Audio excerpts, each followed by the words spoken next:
தமிழக சட்டமன்ற தேர்தல் களம் சூடுபிடிக்க தொடங்கியுள்ள நிலையில் தேமுதிக எந்த கூட்டணியிலும் இணையாமல் தனித்து நிற்பது போன்ற தோற்றம் தெரிகிறது.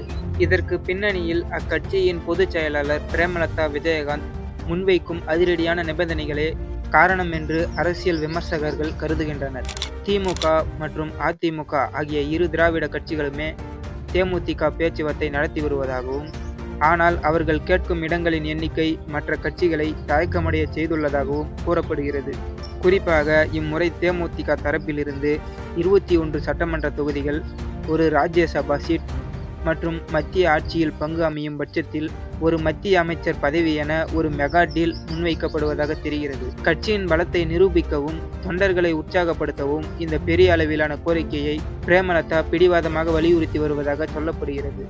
இருப்பினும் கடந்த கால தேர்தல் முடிவுகளை கணக்கில் கொண்டு பார்க்கும் பிரதான கட்சிகள் இவ்வளவு பெரிய எண்ணிக்கையில் தொகுதிகளை ஒதுக்க முன்வராதது கூட்டணியை உறுதி செய்வதில் முட்டுக்கட்டையாக உள்ளது. தற்போதைய நிலவரப்படி தேமுதிகவின் கோரிக்கையை முழுமையாக ஏற்காத திமுக அவர்களுக்கு 7 தொகுதிகள் வரை ஒதுக்க முன்வந்துள்ளதாக தகவல்கள் கசிகின்றன. ஆனால் ராஜ்யசபா சீட் மற்றும் இதர நிபந்தனைகளில் உடன்பாடு எட்டப்படாததால் இன்னும் இறுதி முடிவு எடுக்கப்படவில்லை.